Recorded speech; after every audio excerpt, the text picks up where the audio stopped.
robot.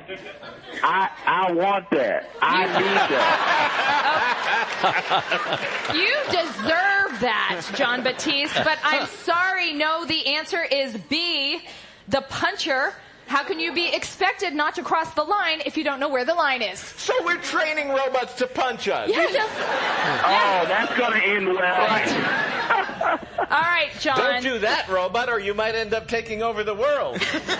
Right. All right, John, here's your last question. You can still win this.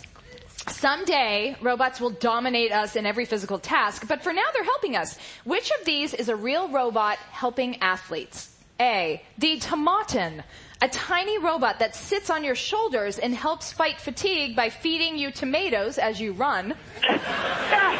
Or tomatoes. B, the Tie-Bot. It ties and unties your shoelaces for you. Or C, the Gatorade, a robot that runs in front of you to scare any alligators that might be in your path. Well, it ain't C, so the Tomato. The Tomaton. Yes, John. This is a real thing. It is a hilarious video, and this is true. There's a smaller version called the Petite Tomaton, which we guess feeds you cherry tomatoes. Bill, how did Jon Batiste do on our quiz? Well, John, you scattered your way to a win. 2 out of 3. Yeah! Is the band leader for the Emmy-nominated Late Show with Stephen Colbert. His new album, Hollywood Africans, is out September 28th, and the first single, Don't Stop, came out Friday. Jon Batiste, thank you so much for joining us on Wait, Wait, Don't Tell Me. Absolutely. Bye now. When we come back, here comes the bride, but from where exactly? And the great Ali Wong on the sudden change in demand for her services. That's when we come back in a minute with more Wait, Wait, Don't Tell Me from NPR.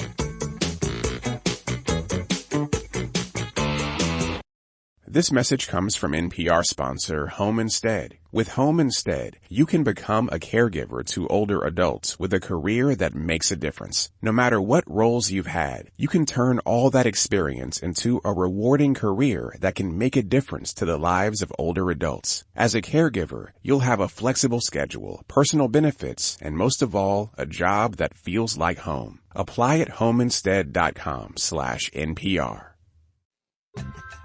On NPR's Pop Culture Happy Hour podcast, we talk about TV, movies, and more, like the new Marvel Disney Plus series, The Falcon and the Winter Soldier, and a definitive ranking of the best Muppets. All of that in around 20 minutes every weekday. Listen now to the Pop Culture Happy Hour podcast from NPR.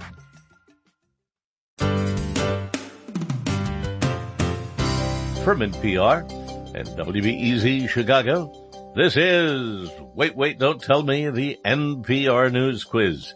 I'm Bill Curtis, and here is your host who each spring hopes irrationally for his hair to grow back, Peter Sagal. Thank you, Bill. While we are out convincing ourselves that this is the year we'll get that flower bed planted, we thought we'd share with you some good material we have harvested in years past. Now, one of the new developments over the last few years is the viral news story, something that starts small but spreads all over due to how much people love it on social media. When I was a lad, going viral meant you had the pox and had to be bled by your local barber. Now, back in May of 2018, a particular wedding announcement went viral, so we thought we'd make up 2 others just to have a complete set. Hi, you are on Wait, Wait, Don't Tell Me. Oh my gosh, hi. Oh wow, hi. Sorry. It's okay, I'm a little nervous to talk to you as well. Hi, my name is Sarah Brinker, and I am from Effingham, Illinois. Effingham, Illinois. Good for you. Mm-hmm. I've heard of Effingham, I've never been there. I have always assumed, being from this part of Illinois, that it got named when somebody said, that place, that Effingham. Where is it? If you're coming down, you're going to see a big old cross along the way. You found it. I mean, the big old cross in Yes. Effingham, known, of course, as the Big Effing Cross. Sarah, it's nice to have you with us. You're going to play our game in which you must try to tell truth from fiction. Bill, what is Sarah's topic? Here comes the brag. Newspaper wedding announcements for when you're in love and you need random strangers to know where you went to college. Well, we read a really interesting wedding announcement from a newspaper that went viral this week, and we thought we would share it with you. Each of our panelists are going to share you a wedding announcement. Only one of them is real. Pick that real one, and you will win our prize. You ready to play? Oh, snap. Let's go. Okay, here we go. First, let's hear from Alonzo Bowden. From the Oklahoma Daily, parents Liz and Wilson Wainwright are proud to announce the wedding of their daughter Alyssa Wainwright, unfairly snubbed gymnast from the 2008 Olympic trials, winner of gold medal in balance beam and uneven parallel bar at Oklahoma State Championship in 2007, member of NCAA silver medal winning gymnastics team at Oklahoma State, where she was on full athletic scholarship after graduating from the distinguished Tate High School with a 3.9 GPA, while simultaneously graduating from Libertyville Gymnastics Academy as a gold medal winner in 3 of 4 disciplines. Her groom, Luis Camacho, is a 6-foot, 189-pound cornerback with a 4.2 40 time and 38-inch vertical leap, who is now playing for the Arena Football League's Washington Valor after a career with the CFL Saskatchewan Roughriders and a brief stint with the NFL's Detroit Lions, who cut him as if they could do better. I mean, the Lions? Really? Luis was drafted by the Lions after 3 years at Oklahoma State, where he probably should have stayed one more year and moved up to the first round, which would have been more guaranteed money. Meanwhile, the Lions went 4-12 right after cutting him, so it looks like they'll be missing the playoffs and the wedding. We wish the couple love, happiness, and an injury-free future in coaching once their playing careers have ended.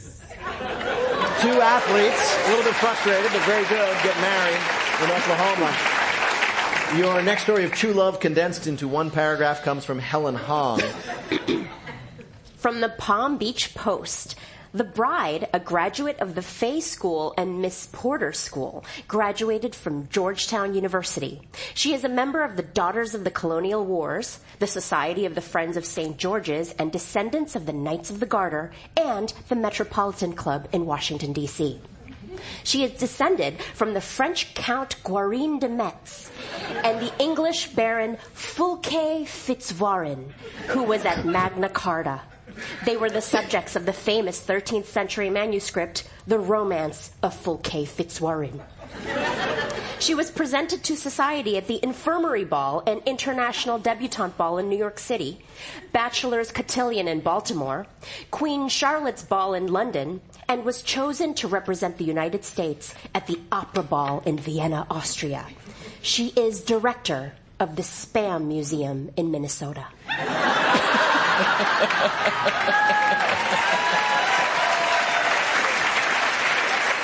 An American aristocrat with deep roots in the gentry runs the Spam Museum in Minnesota. Your last story of someone announcing their impending matrimony comes from Janelle James. From the New York Times. Rafferty M. Grant, a direct descendant of Robert E. Lee, and Lulu Gersh, a New York socialite and heiress to the Lululemon Yoga Pant Empire, are to be wed on May 26th. The couple met while engaging in a shared passion, Civil War reenactments. It was love at first sight for Mr. Grant, he said, when he spotted Miss Gersh charging towards him with a giant foam bayonet. After a rousing battle on the field, the pair engaged in lively debate for and against the merits of slavery. After the ceremony, which will be held at the stately Drayton Plantation, the couple plans to honeymoon by reenacting the Battle of Fort Sumter one-on-one and staying at a South Carolina hotel in the romantic Ken Burns fantasy suite.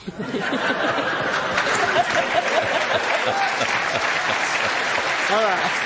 One of those was a real wedding announcement that had appeared in newsprint that we saw this week. Was it from Alonzo, a wedding in Oklahoma between 2 athletes who wanted the world to know that they were better than the world knew? From Helen Hong, a woman with extraordinary deep roots in American and European aristocracy who now works as the director of the Spam Museum in Austin, Minnesota. And from Janelle James, Civil War reenactors who met and fell in love on the battlefield. One of those was a real wedding announcement we saw in the news. Which do you think it was? Oh, my Lanta. Oh, my Lanta. They have strange ways down in Effingham. You know, I think Helen sold me her story. I'm going to go with Helen Hong's. You're going to go with Helen Hong's story of the remarkable, aristocratic young lady who ended up running the Spam Museum in Austin. That's your choice? Yeah.